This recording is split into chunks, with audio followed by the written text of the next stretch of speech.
Beans, and I'm the mid-B on HoT that's going to be walking you through episode 3 of House of the Dragon. Let's get into it. House of the Dragon episode 3 opens on a horrifying massacre in the Stepstones orchestrated by the pirate Crab Feeder. One of the great recurring motif of these 3 episodes, and indeed Game of Thrones at large, is just how disposable the common man is to our main cast of characters in their greater political schemes. We see the violence through the eyes of a Driftmark soldier under Lord Corlys and Daemon. The fallen soldier heckles his captors and even stays caping for his leaders, and then he's crushed by Daemon's dragon. It's not even like malicious or anything. Daemon probably just didn't see or hear him. I mean, that's the nature of dragon riding. It's kind of hard to see what's going down below. Crab Feeder and his men aren't really that concerned about the appearance of Daemon's dragon, though. They just hide in the cave system at the Stepstones, where they've been successfully evading Daemon and his dragon for quite some time now. The Crab Feeder is referred to as a prince several times throughout the show by different characters. He also, is said to have hired mercenaries, or he has his own pirate, or he's I don't know. You know, it honestly, can I tell you? I'll tell you a little spoiler. It doesn't matter.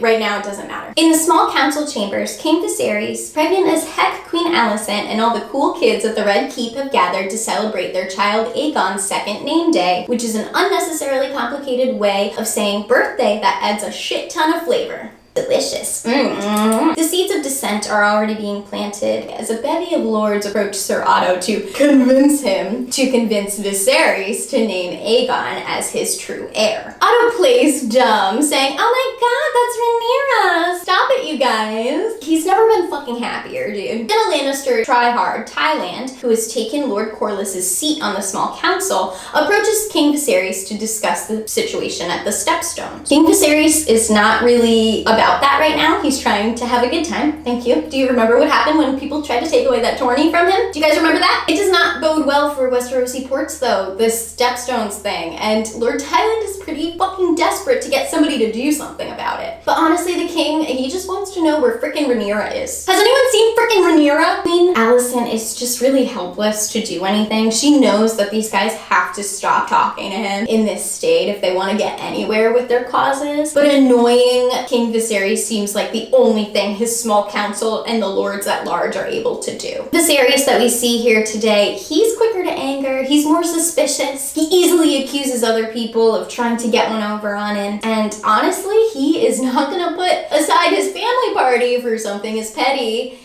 as running a kingdom. Alicent knows where she can find Rhaenyra in the Godswood. There they have a tense little power struggle surrounding a minstrel. Rhaenyra is determined to keep Alicent at an arm's length, and she will not drop the proper lady act for shit. It's really passive aggressive. Whereas Alicent is desperate to make this family thing work. In the carriage ride to the hunt, Viserys alludes to Rhaenyra's future children and marriage prospects as a way to cheer her up or something. But that is not an awesome move if you know Rhaenyra. That's not how you cheer her up. This makes Rhaenyra suspicious, and she resists when her father invites her to the forest portion of the hunt. Viserys tries to snipe a little at her, being a brat and avoiding her duties and stuff, but she plays the, "Oh, you've got a new family card and you don't care about me anymore" thing, and that's really effective because that's where the scene ends. Rhaenyra really is out of place with everyone at the hunt. She doesn't fit in with the ladies, who seem more at home aside Lady Alicent, or the men who ogle her like a prize to be won. Master of Laws Lionel Strong's son sits with Queen Alicent, Rhaenyra, and other highborn ladies as they discuss the situation at the Stepstones. One of the ladies insults both Rhaenyra and Daemon in turn. Alicent defends Rhaenyra nobly against the subtle shade other ladies throw at her, but she really can't help much when Princess Rhaenyra takes things up to 100 after her father is insulted, and it's well, she tried. Then we meet one of the best and worst characters in all of television history, Lord Jason Lannister. She gathered that from all the lions. He's obnoxious and full of himself, made fuller by Highland Lannister's recent appointment to the small council in Lord Corlys' stead. Lord Jason's airy drawl is appropriately smarmy and creepy in turn. Well, he's just not used to this not working out in his favor. He brought his own wine and everything and gave it to her. This usually works, you know? He offers to build her a dragon pit at Lannisport, and she's like, "Why would he need a dragon pit at Lannisport?" Oh! not a bad deal, if I'm being for realsies, but Rhaenyra does not think so. She is PO'd. She is pissed. To her credit, she waits until she's actually in her father's company to blow up and pop off about how he's treating her like a piece of meat to be shilled out to the lords of Westeros. Here we see the full picture of Viserys' evolving hairpiece, thinning and receding with age and stress, I imagine. Have you seen, like, the pictures of the presidents throughout the years? Anyway, Rhaenyra accuses Viserys of trying to sell her off to the highest bidder and can't believe he'd try and pair her with the arrogant, self-serious Jason Lannister. And then King Viserys is like, he's like, well, I thought you guys would have that in common. And it's just like, yeah, okay, you got her. That's a fucking dunk. That's a really good fucking dunk. Viserys and Rhaenyra continue arguing about this loudly until they're interrupted by Ser Otto. Rhaenyra accuses Viserys of not wanting to hear her opinion. He immediately says, you must get married. Takes a second to talk to Ser Otto and then turns around to find Rhaenyra's gone. Now that he's ready to listen, he can't hear her after all. Otto delivers the news that there's been a sighting of the legendary white stag known as the King of Kingswood. It is seen as a regal portent that is good news on Aegon's name day. Rhaenyra takes off into the Kingswood after her altercation with her father, and Sir Criston Cole follows in hot pursuit. It becomes clear that navigating the Wild Wood is Sir Criston Cole's matter of expertise and not Princess Rhaenyra's. Rhaenyra confides in Sir Criston her anxieties about being bought and sold as a marriage prospect to the lords of Westeros. Sir Criston Cole, to alleviate the tension, referring to Sir Jason, just bluntly asks, want me to kill him? He understands Rhaenyra on a level only a select few do. Sir Criston Cole reminds Rhaenyra that he is in the highest position of honor that any Cole will ever know, and he owes all he has to her. He wants to remind her about how significant her choices can be, how much they can impact the lives of the common folk. Everyone at the hunt party is so jazzed about what this regal portent, that is the white stag sighting, means for the baby Aegon. I mean, everyone but King Viserys, that is. He just cannot stop drinking. He is worried. He just wants to hang out with his kid, but then stupid Jason Lannister has to roll up with a freaking stupid gift and some stupider things to say. I mean, I love him, but he's stupid. He does, like, offer to marry Rhaenyra, which is kind of the end goal here, sure, right? But in doing so, he also, like, basically lets it slip that everyone in Westeros assumes he's going to be naming Aegon as his heir and supplanting Rhaenyra. And this is not an awesome thing to say to King Viserys on a good day. He does not take insulting his daughter well, but drunk Viserys? Oh, he is not having it. Drunk, irate Viserys tells Sir Jason that anyone that questions Rhaenyra's place as his heir is essentially committing treason. So Sir Jason should feel free to give names. That's right, Sir Jason, name names.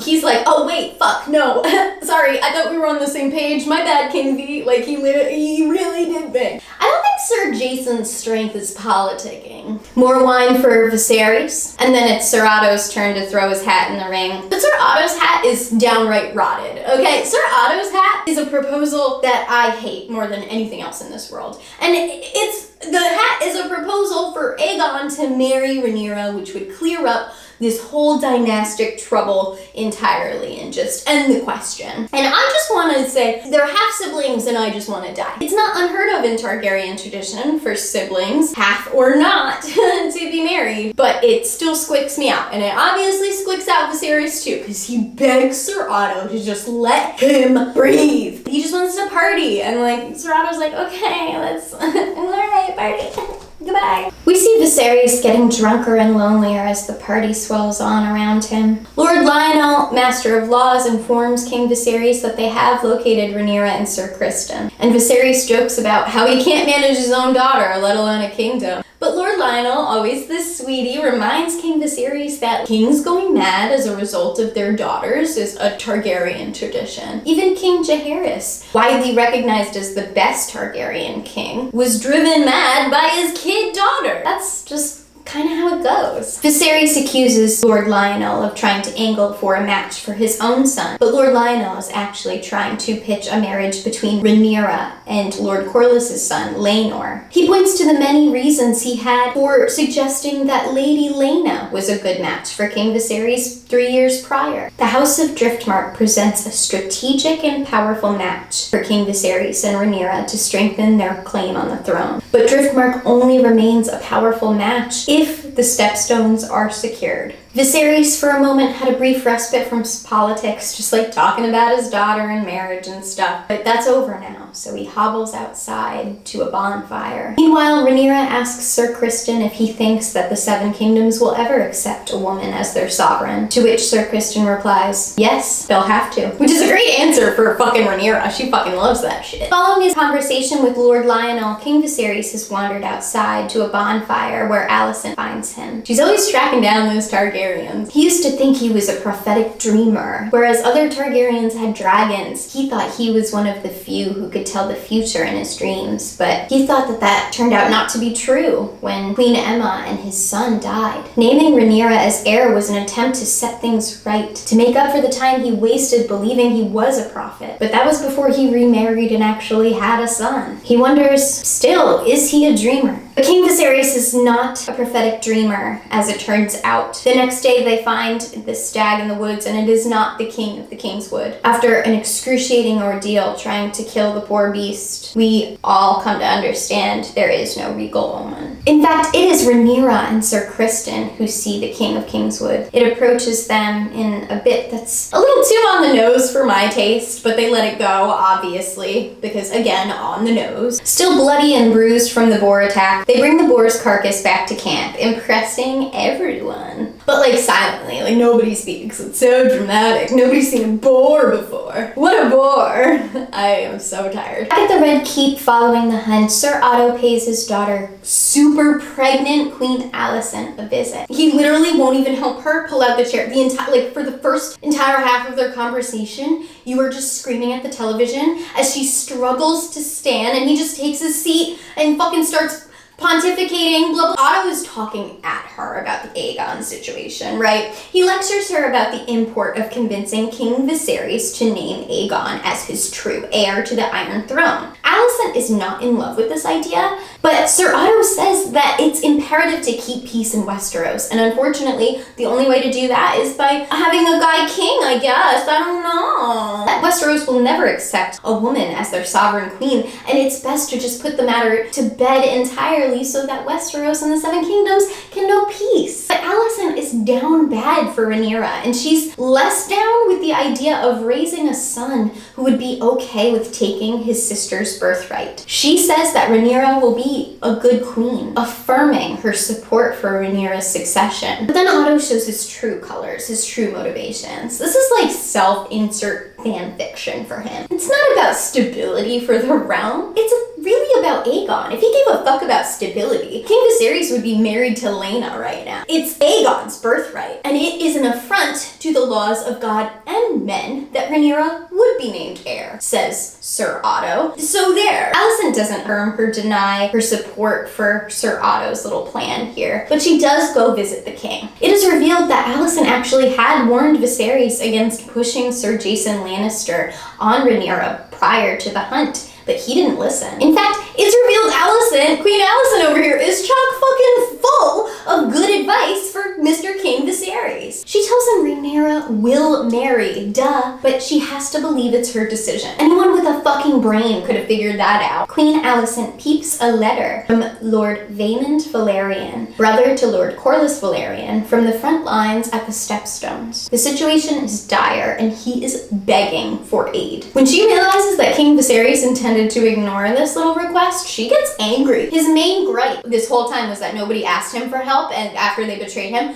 but like now they're literally begging him and he's not doing anything. Or at least Vaemond. Viserys initially resists, saying that sending aid would make him look weak, but Alicent counters that maybe it would just make him look like a good king who loves his brother? I don't know. Alicent tells Viserys he's making the situation at the Stepstones too complicated. She asks him, what's better for the realm? That the crab feeder thrives in the Stepstones, or that he's vanquished? And that's such fucking airtight goddamn logic. Like, all season, we've, like, just 3 episodes in and we know. Like, above all else, Viserys knows his duty is to the realm. Playing on that in an appropriate way, like someone that, like in a way only Alicent can, like on his level, when he's not stressed, when she knows it's an okay time to talk to him, like she now has him like wrapped around her finger. I love to see it. I love to see it. I love this. Rhaenyra attends to her father in the small council chambers, where King Viserys is dispatching a letter to the Stepstones. He says the letter is addressed to Daemon, and he is indeed sending aid. Viserys assures Rhaenyra that he does not wish to see his brother die, and he is in fact sending succor to the front lines. Rhaenyra is a little spicy even still, until Viserys outright apologizes for trying to push Sir Jason onto her. She says that now that he has baby Aegon, Rhaenyra can just be sold off to the highest bidder. But Viserys is hurt by this. He says to Rhaenyra,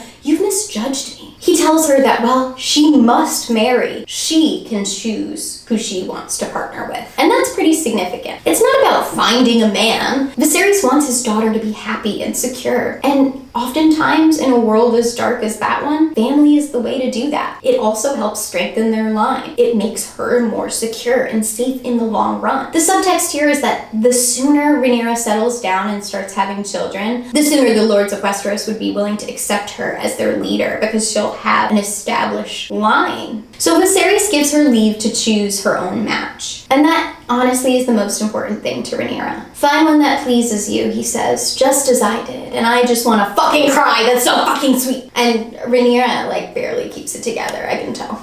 I can tell. In one final gesture of goodwill, Viserys does admit to his daughter he had a weak moment where he reconsidered naming baby Aegon as his heir, but that will not happen again. No one will supplant her. Not on Viserys' watch. Also, can we talk about how he's wearing an iteration of that Daenerys war suit that Rhaenyra also wore last episode on her little excursion to Dragonstone? I love their matching fits. I love that it's passed down. I love it. I love dynastic outfits.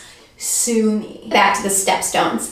It's not going great, but Lord Rhaenyra Velaryon, Lord Corlys's son, is still optimistic. He and Prince Daemon and their little ragtag gang can turn things around, okay? Daemon Velaryon, who requested aid, probably without leave from Prince Daemon, he's not as optimistic. He's pretty much a bummer. Lord Corlys describes the dire situation on the ground. They're losing, the Triarchy knows they're losing, and it's hard to fight caves. The crab feeder is just gonna keep waiting them out. None of the soldiers look happy about their situation. Everyone is just a bummer. Lord Daemon Velaryon cannot wrap his head around how futile the situation has become, and he blames Daemon. Rhaenyra hits him back with one of those, "And what role have you played, Uncle? Master of complaints?" Oh my god. Rhaenyra proposes a plan to use human bait to lure the crab feeder out of hiding. Daemon points out that any man willing to do that would be on a suicide mission. Any man willing to do that would be a madman. And that's when Daemon very helpfully shows up. Daemon and his awesome Neato hat are sauntering up to the war table or whatever the fuck it is, just as the messenger comes up to meet him. How convenient! Because it was announced that it was from King's Landing, everyone is super hopeful and excited when Daemon starts reading the letter. And then everyone is really sad and upset when Daemon stops reading the letter and starts beating the ever-loving fuck out of the messenger that brought it to him. Daemon does not reveal the contents of the letter, at least not to our knowledge. But the note is read to us over voiceover, and it's a very conciliatory, sweet note from Viserys. I really did expect a little, just a twinge of condescension. Nothing. If it weren't for Daemon's damn ego, this would have been the perfect letter to send as an olive branch. We see him sail out dragonless to pretend to surrender to the crab feeder. He waves a white flag and they're all slowly lured out of the cave. But it seems like they would know, wouldn't you see this coming from a mile away? If you're hiding in the cave specifically to evade the dragons, wouldn't you be extra suspicious of anyone trying to lure you out of the caves, right? A group of pirates goes to receive Daemon's surrender. Oh no, it's a trap, blah blah blah. The reinforcements come, and eventually they're dragging. Daemon wins. He goes up against the crab feeder and he wins. Alright, well, let me know what you guys think in the comments below, and thanks again for tuning in to a mid-B on HoT. I look forward to seeing what they got in store for us next week, and I will see you then. Later!